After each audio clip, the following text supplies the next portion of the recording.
from John's Gospel. And this is where Jesus performed his very first miracle.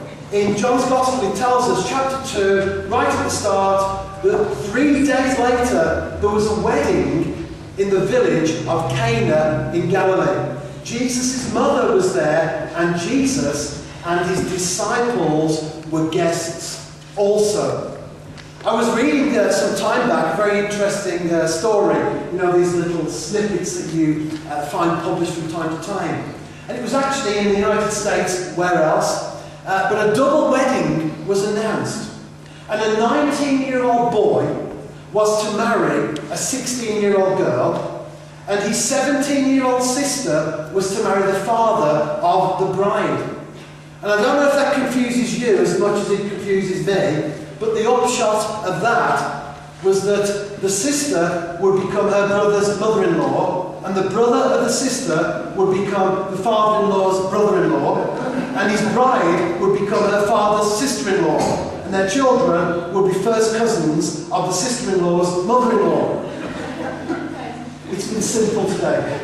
Garry and Elaine have come together. But that scripture just brings home to us, very short reading from the Bible, but it brings home to us some very powerful truths that we find contained in the scriptures. First of all, we see God's seal of approval upon marriage.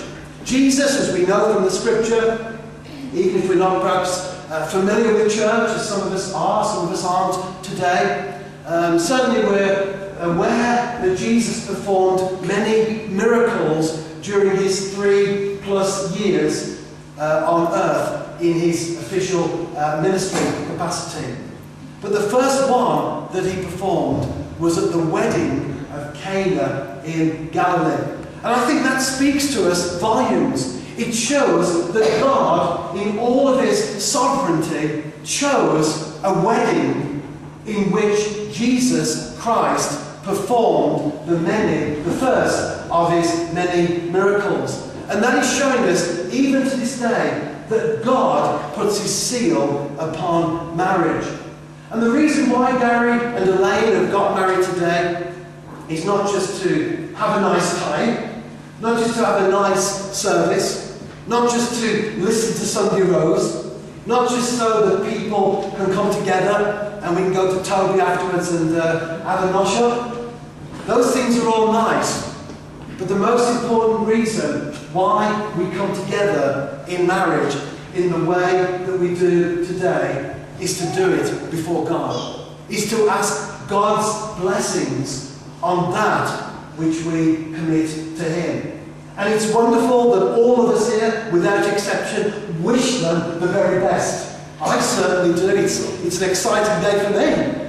I'm as excited, probably almost as they are, not quite of course, but I'm really excited, as I know many of you are here, certainly the people in our church. We've been looking forward to it for a long time.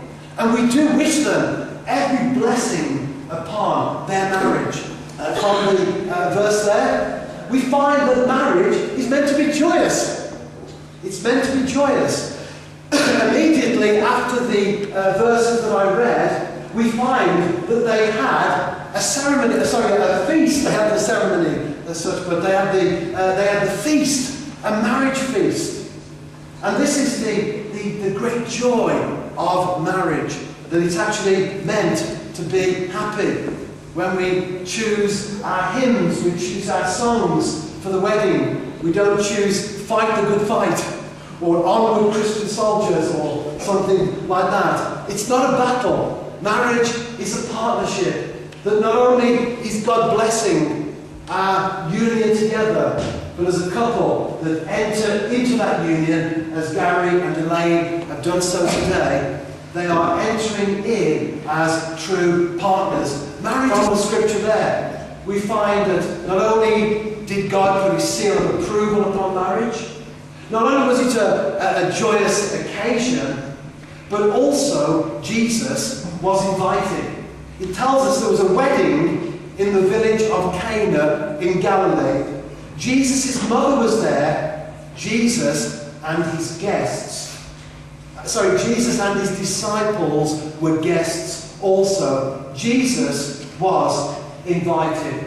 And I know today, as we have gathered here in this church, that that's exactly what Garry and Elaine have done with their wedding. They've invited God into that. Yes, a marriage is about a man and a woman, but if we can bring a third element into that, it brings strength and stability.